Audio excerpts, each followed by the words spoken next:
श्री गुरु चरण सरोज रज निज मन मुकुर सुधार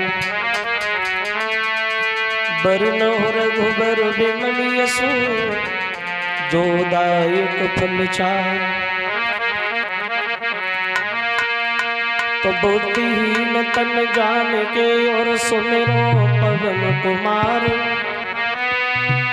बल बुद्धि विद्या देव होए सुहर कलेश विकार। पवन तने संकट हरन मंगल मूर्ति रूप राम लखन सीता सहित हृदय बसो सुरभूप।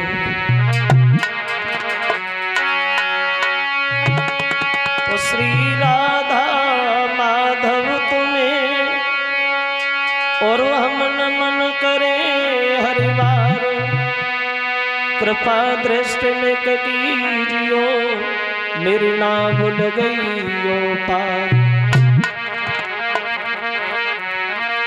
तो मात हमारी सरस्वती में हूँ चरणों का दास सेवक अपनों जान के माँ करो हृदय में वास। तो जिनकी कृपा मात्र से ठोर मिलता नहीं कलेश को श्रद्धा सहित प्रणाम है उन पूज्य गुरु ब्रजेश को।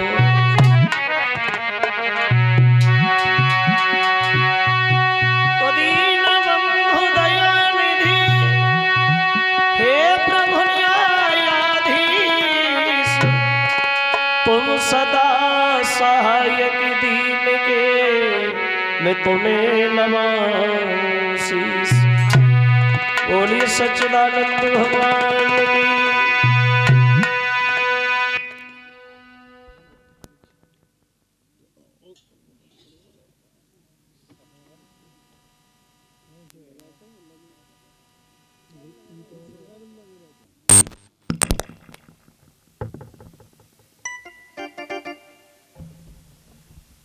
आदरणीय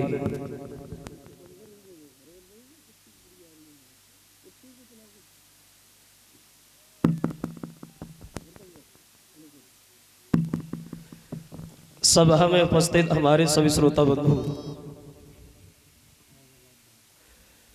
आज ही भगवान की पावन कथा को चलते हुए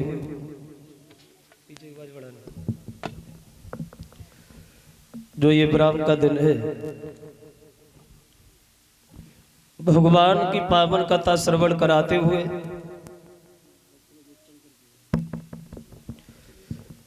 गंगा के किनारे हरिहर क्षेत्र में व्यास नंदन श्री सुखदेव जी समझा रहे। सुनिए महाराज परिषद प्रसंग जहां चल रहा था, भगवान बड़े भैया बलराम के विवाह के बारे में बताया। तो ये जाता है कि बलराम का विवाह जो हुआ अरुणत नगरी के रहने वाले आनर्त के पुत्र महाराज रेवतक की लड़की रेवती के साथ बलराम की शादी हुई।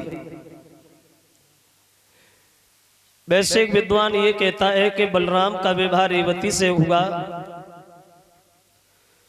इन रेवतक ने अपने घर पे अपनी बेटी का स्वयंवर किया। उस स्वयंवर में बलराम भी गए।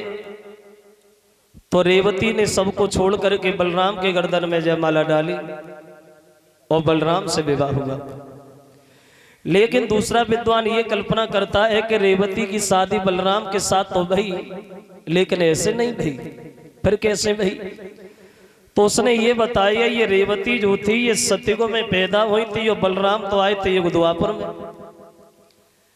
इसमें 1-2 वर्ष नहीं, 1-2 हजार वर्ष नहीं, बल्कि लाखों वर्षों का अंतर है। यानी रेवती जो सतयुग में पैदा हुई और बलराम द्वापर में आए, लेकिन रेवती की शादी नहीं हो पाई। वो विद्वान ये कहता है तब तक शादी नहीं हो पाई। सतयुग बीत गया, त्रेता निकल गया, द्वापर आ गया, लेकिन रेवती का विवाह नहीं हुआ। तब तक उस रेवती की लंबाई जो है वो 21 हाथ ऊंची हो गई, 21 हाथ लंबी हो गई रेवती। तो ये रेवतक को ध्यान आया, ये रेवतक ब्रह्मा जी के पास रहते थे। तो बोले महाराज हमसे तो बड़ा गलती हो गई। बोले कैसे?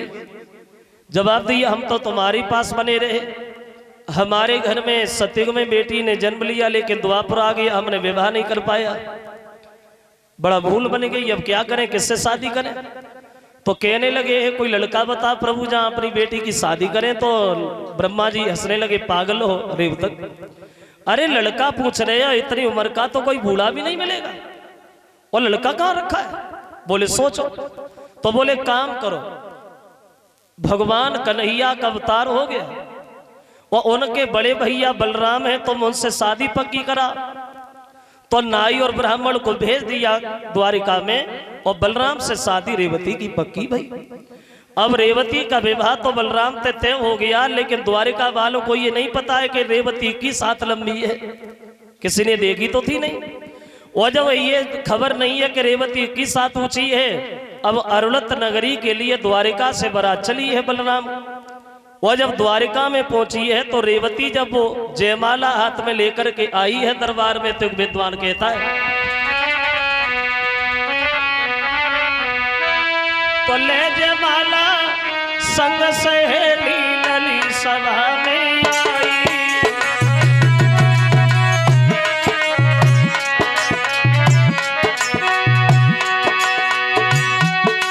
अरे ले जयमाला संग सहेली लली सभा में आई, और दूरी दूरी से गिरधारी ने देखी जब लंबाई। रेवती जो 21 हाथ ऊंची है, जयमाला लेके दरबार में आई, और जो कन्हैया ने रेवती की लंबाई की तरफ देखा तो भगवान मन में सोचे लगे जे भाभी है भाभी है?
चली रेवती जयमाला लेके दरबार, और जो कन्हैया ने रेवती की लंबाई देखी तो भगवान मन में सोचे लगे जे भाभी या भाभी है, अब शादी तो करनी पड़ेगी।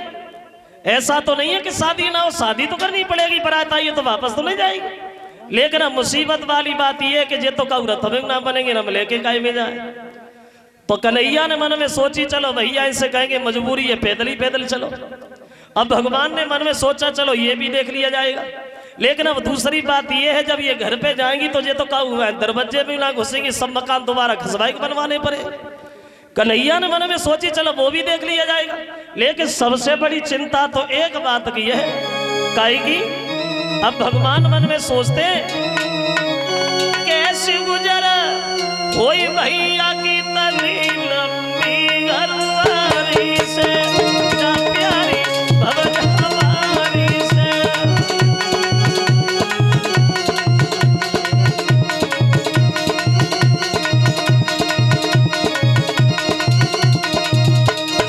अब भगवान मन में विचार कर रहे हैं, अरे कैसे गुजर होई भैया की तली लंबी घरवारी से, जा प्यारी भवन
विचार कर रहे चलो जो है वो ठीक है। तो नारद बोले अब बलराम जयमाला डलवा।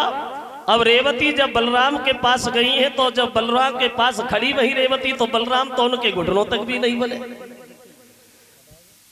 जब घुटनों तक नहीं बने तो रेवती ने बैठ करके बलराम के जयमाला डाली। और जो बैठ के जयमाला डाली तो कन्हैया खूब ताली मार के हंसे। और जब कन्हैया हंसे तो पूरी बारात हंसना शुरू हो गई। तो नारद चिल्लाने लगे पागल हो श्याम, अरे जब तुम ही मजाक कर रहे हो तुम ही हंसी कर रहे हो तो लोग क्यों नहीं हंसेंगे। तो कन्हैया बोले बाबा तुम ही देखो कहाँ भाभी हो कहाँ भैया, अब तुम ही अंदाज लगा। और बोले भगवान